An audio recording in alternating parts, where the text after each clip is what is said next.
Welcome back. You're listening to Get Real with Bob and Stacy. Real people, real issues, and real estate.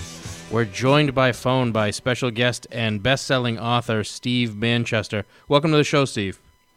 Thank you so much, Bob. I appreciate it. So I want to give you, everybody listening, an update about Stephen. We had him on our show not too long ago. He was working on a book, and we're excited to say that his book is being released today. Stephen Manchester is the author of 4 #1 bestsellers. They are 12 Months, The Rockin' Chair, Pressed Pennies, and Gooseberry Island.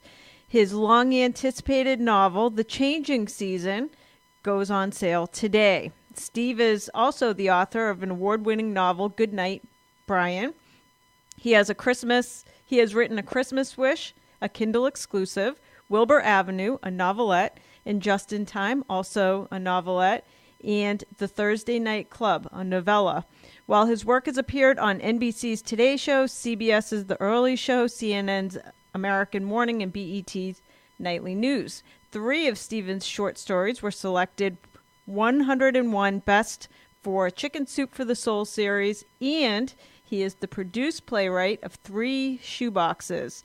When not spending time with his beautiful wife Paula or their 4 children, this Massachusetts author is promoting his works, or it sounds like you're always writing. When are you not writing, Stephen? I mean, that's a lot of books. That's crazy. Like, how many hours a day do you write? I actually write a couple hours a day when the kids go to sleep and the house is quiet. I spend time during the day. I commute up to Boston from Somerset, so it's basically like a 60-mile ride, one way. So I spend some time, in the car doing that. And then when I get home, I'll do quite a bit of the writing. But I don't watch a lot of reality TV, so I spend my time, on the laptop when the family's down for the night. So tell us a little bit about your background.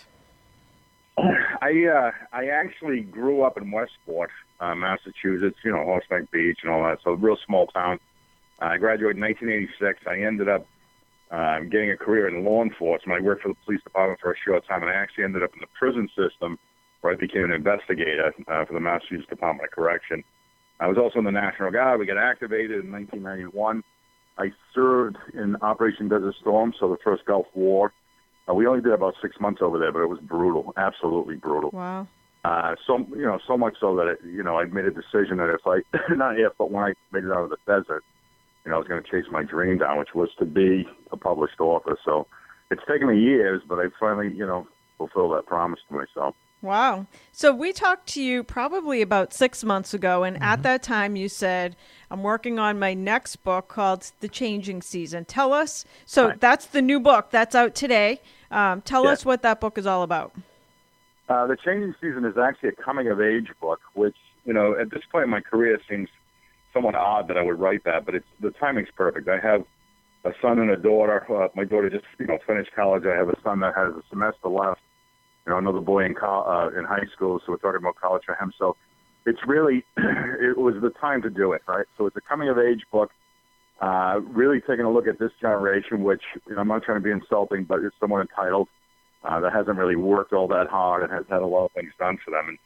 And so I think the main character, his name's Billy Baker, and he graduates from high school in the beginning of the book, and the book ends actually him going off to college. So the whole thing takes place within the summer, before he goes off to college. And I put so many obstacles and challenges in front of him that he has no choice but to grow up, right? And but I think the cool part of the book is I also give him a very, very good friend, his best friend, whose name is Jimmy, and it's actually a mutt who's about 14 years old in the book.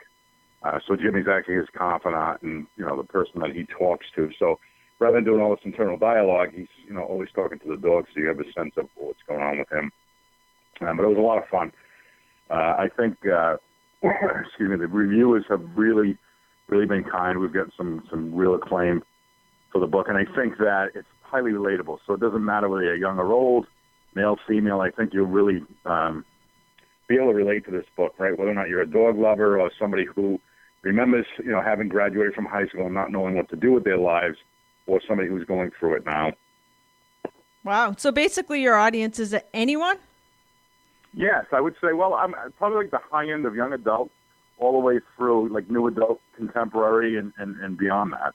So the people who have read it so far, I mean, we're blessed. The book's out today. We already have, I think it's over 60 reviews on Amazon. 50 of them are Holy 5 stars. Wow.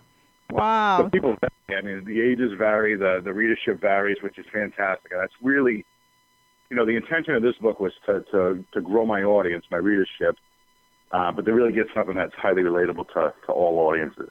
So that was going to be my next question. So when you wrote the book, you actually targeted it to be kind of aimed at everybody in general, not a specific segment.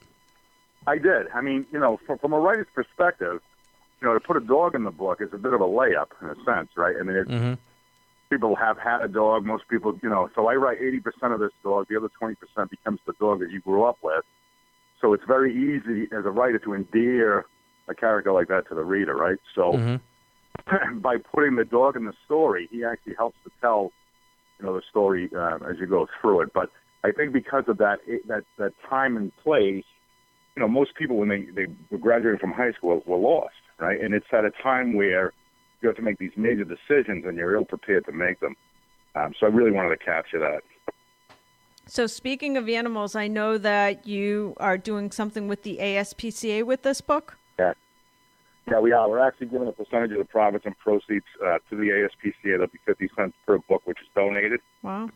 Fantastic. The dog in the book is a rescue dog, so I can get on a pedestal with this thing or a soapbox and preach, but it really is about the unconditional love of an animal and how they can ground you, as a person and kind of center you, and that's what I did with it in this book. So I think a lot of people have really attached themselves to it, and as I said, it's I hate to keep using the word relatable, but they can kind of see themselves in the story. Wow.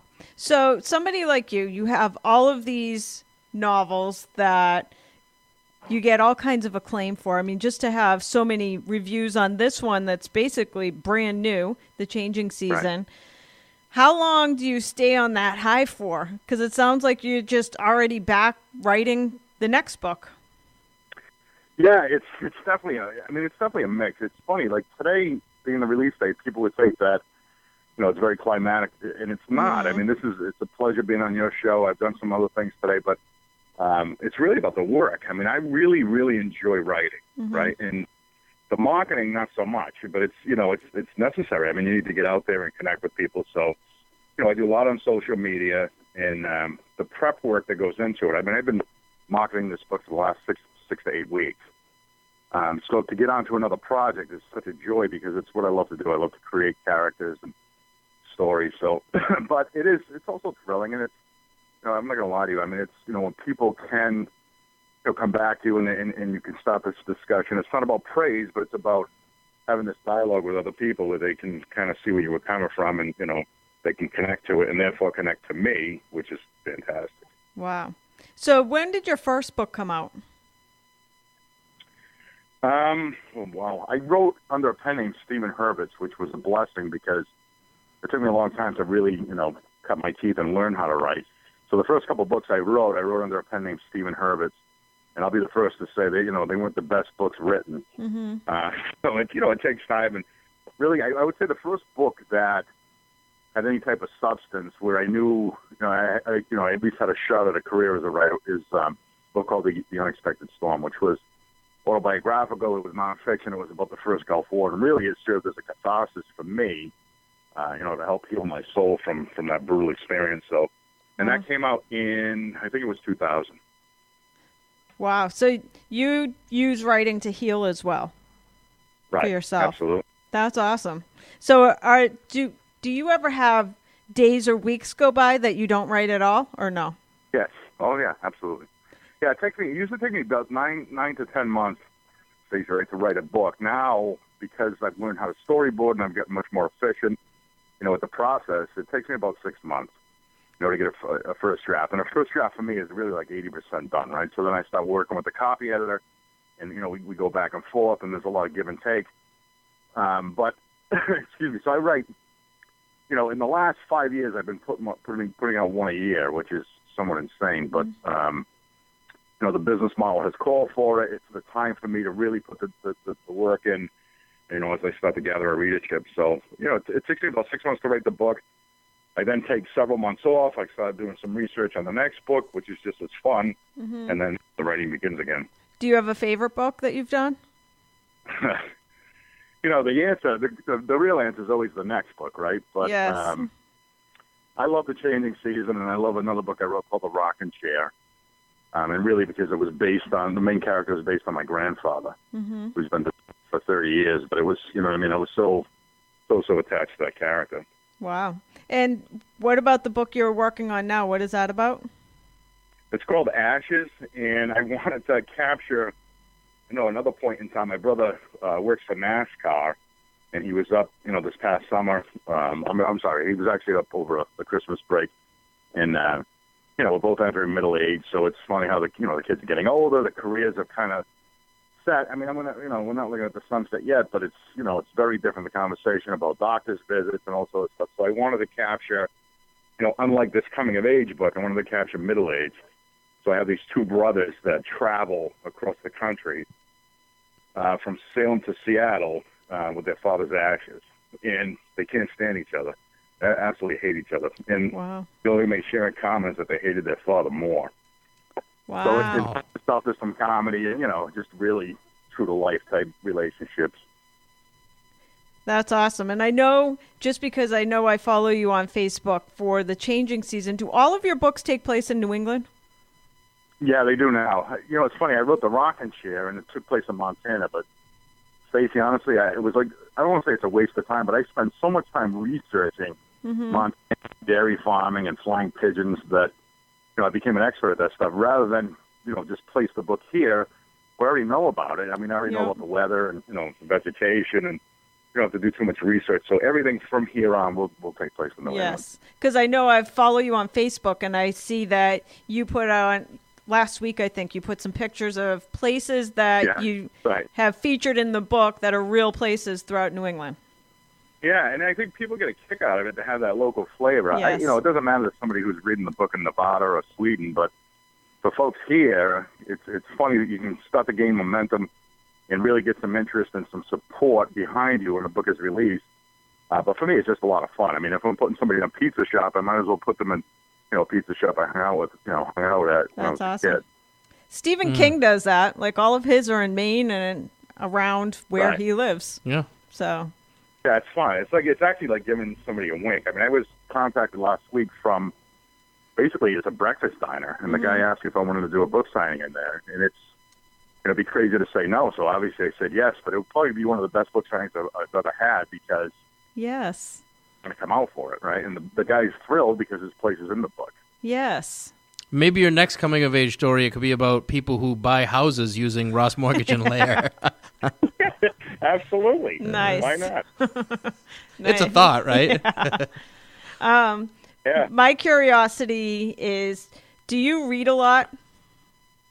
I do. I read a lot when I'm not writing. Okay. And what I mean by that is, like, I'll be teaching next week, and, I'm finishing up another edit for Ashes, and then I'm going to take some time off, and I'll do a lot of reading. Because I love to read, and I need to increase my vocabulary. It's funny, the older I get and the more I write, the slower I read, because I love the way people put words together, right? And but when I'm writing, and I tell young writers this, you really have to watch out because, you'll be into the middle of a book, reading the book, and then at night you're writing something, and then you read it back to yourself, and it seems somewhat familiar, right? So it's easy to become impressionable. Yes. By what you're reading. So I take time off while I'm writing. Wow. I do love to read. All right. So where can people buy The Changing Season? The best place to go is really either BarnesandNoble.com or Amazon.com. The book is available in hardcover. You can get it in digital copy, so something for your Nook or your Kindle. And it's also available tomorrow in audio. Oh, wow. And who reads the audio? Is it you? No, it's actually, I think it's Audible.com that has the contract for it.